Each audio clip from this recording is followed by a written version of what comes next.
बोल सियावर रामचंद्र जी की जय। पवन सुत हनुमान जी की जय। उमापति महादेव जी की जय। आज हम लोग श्री रामचरितमानस के 22वें मास पारायण में प्रवेश करेंगे, जो कि अरण्य कांड के नाम से जाना जाता है। और इसमें कुल 46 दोहे हैं। तो अयोध्या कांड में से हमें यह शिक्षा मिली कि किस तरह से श्री रामचंद्र जी अपने माता पिता की आज्ञा को सिरोधार्य करके 14 वर्षों तक वन को स्वीकार करते हैं। और भरत जी जब उन्हें मिलने के लिए जाते हैं, बुलाने के लिए जाते हैं, तो वो मना कर देते हैं। तो इससे भरत का श्री राम जी के प्रति अटूट प्रेम हमें देखने को मिलता है। तो इसकी अयोध्या कांड की ये शिक्षा सिरोधार्य करने योग्य है। अब अरण्य कांड में प्रभु चित्रकूट में से जब बाहर आते हैं तो उसके बाद अरण्य कांड शुरू होता है। मूलम धर्म तरो विवेक जलधे पूर्णेन्दुदानंददम वैराग्याम भुज भास्करम ह्याग घनम ध्यानवा तापहम। धर्म रूपी वृक्ष के मूल विवेक रूपी समुद्र को आनंद देने वाले पूर्ण चंद वैराग्य रूपी कमल के विकसित करने वाले सूर्य पाप रूपी अंधकार को निश्चय ही मिटाने वाले, तीनों तापों को हरने वाले, मोह को दूर करने वाले और हमारे ब्रह्मा जी के आत्मस तथा हरेक क्लेश को नष्ट करने वाले महाराज श्री रामचंद्र जी के प्रिय शंकर जी की तुलसीदास जी वंदना करते हैं। उसके बाद प्रभु एक बार वन में अपनी मानव लीलाएं कर रहे हैं और उन्होंने सुंदर सुंदर पुष्प बिन करके ला करके उनसे अपने हाथों से गहने बनाए और सीता जी को उन्होंने पहराए। एक बार देवराज इंद्र का पुत्र जयंत कौवे का रूप धारण करके श्री राम जी के बल की परीक्षा करने के लिए सीता जी के चरणों में चोंच उसने मार दी। तो मेरे प्रभु श्री राम इतने दयालु हैं कि उन्होंने उसका वध नहीं किया, केवल एक आँख में तीर का निशाना लगा करके उसे छोड़ दिया। अब प्रभु श्री राम अत्रि के आश्रम में गए। वहाँ माता अनुसुईया जी ने सीता जी को दिव्य वस्त्र पहराए जो कभी भी मलिन नहीं होते थे। अत्रि मुनि ने प्रभु का आदर सत्कार किया और उसके बाद माता अनुसुईया ने नारी धर्म का ज्ञान सीता जी को कराया और धीरज धर्म मित्र अरुनारी आपद काल परखिहों चारी। वृद्ध रोग बस जड़ धन हीना, वृद्ध रोग बस जड़ धन हीना, अंध बधिर क्रोधी अति दीना। इस प्रकार से सीता जी को पतिव्रता नारी के गुण बताए। और इसके बाद प्रभु श्री राम जी मुनि शरभंग जी के और सुतीक्षण जी, अगस्त जी, गीधराज, जटायु के उन्होंने दर्शन किए। फिर राम जी ने गोदावरी नदी के तट पर पर्णकुटी बना करके वो वहाँ रहने लगे।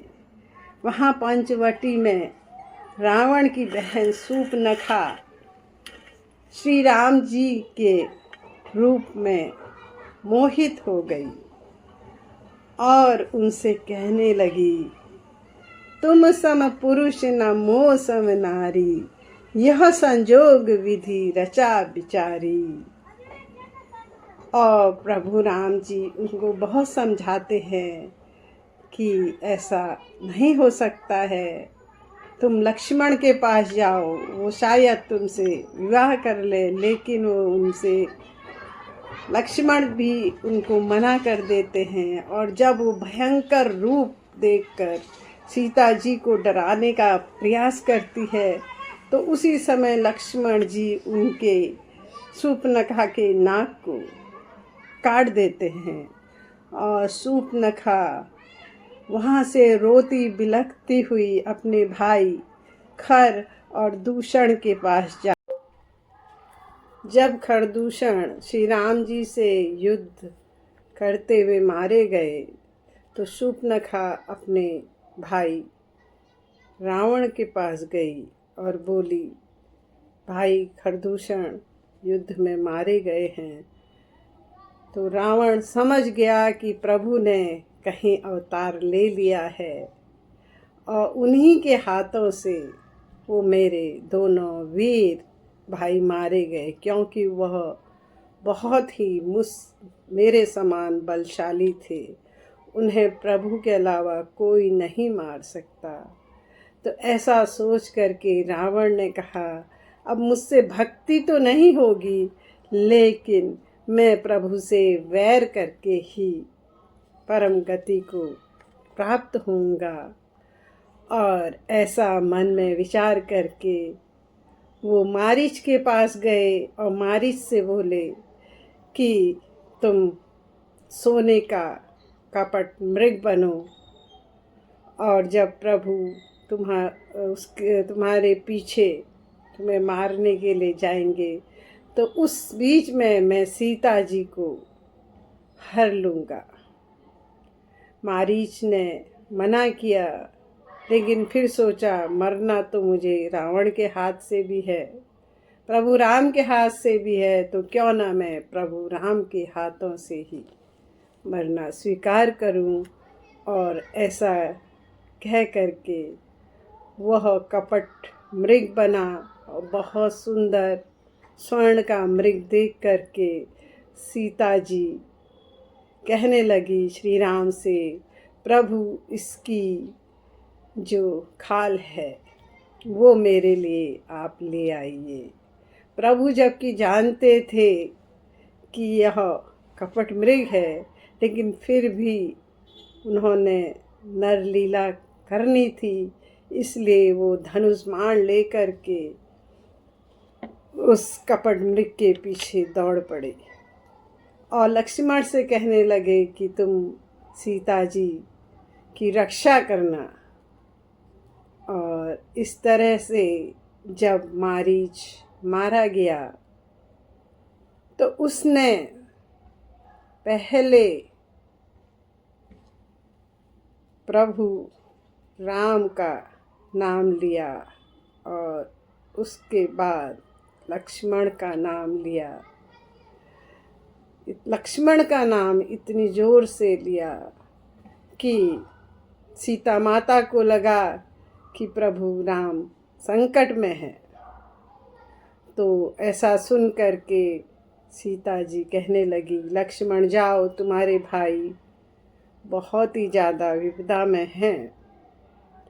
तो लक्ष्मण ने कहा, मेरे प्रभु किसी विपदा में नहीं है, माता मुझे आपकी रक्षा का आदेश उन्होंने दिया है, इसलिए मैं नहीं जा सकता हूँ। लेकिन सीता जी को क्रोध आ गया और उन्होंने लक्ष्मण को क्रोधित होते हुए कहा। तो तब लक्ष्मण से राम जी की रक्षा के लिए वहाँ से चले गए और फिर भी उन्होंने कुटिया के चारों ओर लक्ष्मण बाण खींचा और माँ से कहा कि इससे बाहर आप ना निकलिए। रावण कपट मुनि का वेश धर करके आया और सीता जी से कहने लगा, माई मुझे भिक्षा दो। और सीता जी जब अंदर से देने लगी भिक्षा तो उन्होंने कहा, नहीं, मुझे बंद भिक्षा नहीं चाहिए, आप बाहर आओ और बाहर आकर के मुझे भिक्षा दो। सीता जी जैसे ही उस लाइन से बाहर को गई, लक्ष्मण रेखा से बाहर जैसे उन्होंने कदम रखा तो रावण ने उनको हर लिया और पुष्पक विमान में बैठा करके वो उनको ले जाने लगा। सीता जी बहुत विलाप करती हैं और कहती हैं, मैंने जो क्रोध किया उसका फल मुझे आज मिल गया। तो वह बहुत ही विलाप करती हुई जाती हैं। तो उनका विलाप सुन कर के जटायु वहाँ पे आते हैं और रावण से कहते हैं कि हे दुष्ट रावण, तू सीता माता को क्यों ले जा रहा है? पहले मुझसे युद्ध कर, मैं तुझे युद्ध में हरा दूंगा। तो रावण जब युद्ध करता है जटायु से तो जटायु बहुत बल से उसके साथ युद्ध करते हैं, लेकिन फिर भी वो हार जाते हैं और वो घायल हो जाते हैं। और रावण सीता जी को ले कर के लंका पहुंच जाता है और वहाँ पे अशोक वाटिका में सीता जी को स्थान दे दिया जाता है। फिर इसके बाद प्रभु जब राम और लक्ष्मण वहाँ कुटिया में आते हैं, सीता जी को नहीं पा करके वो बहुत ही निराश होते हैं और पूरे वन में उनको ढूंढना शुरू करते हैं। हे खगमृग हे मधुकर सैनी, तुम देखी सीता मृग नैनी। ऐसे पूछते हुए लताओं से, पूरे वृक्षों से पूछते पूछते प्रभु जा रहे हैं, विलाप कर रहे हैं। तो रास्ते में उन्हें शबरी का आश्रम मिला।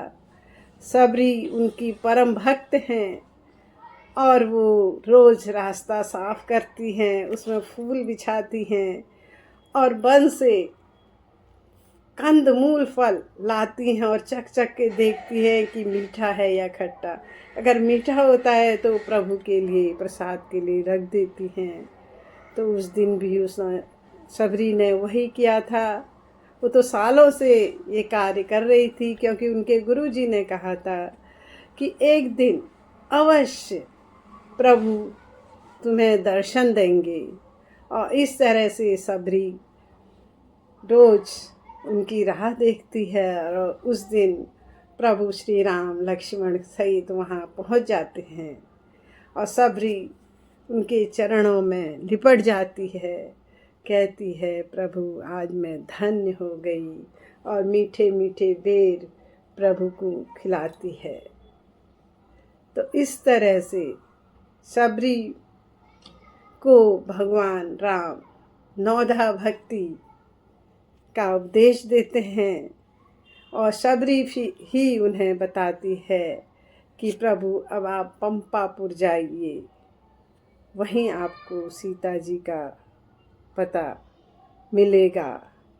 और प्रभु के दर्शन करने के बाद वह फिर मुक्त हो जाती हैं और उन्हें सीधे प्रभु परम पद को प्राप्त करा देते हैं। तो इस तरह से प्रभु के शरण में जो आता है, जटायु को भी प्रभु ने अविरल भक्ति का ज्ञान दिया, अविरल भक्ति का दान किया, ऐसे ही सबरी को भी अविरल भक्ति प्रभु ने प्रदान करी। राव नारी जसु पावन गावहीं सुनहि जे लोग, राम भगत दृढ़ पावहीं बिनु विराग जप जोग। तो इस तरह से जो लोग इस प्रसंग को गाते हैं, सुनते हैं, उन्हें प्रभु राम की दृढ़ भक्ति प्राप्त हो जाती है। जय श्री राम।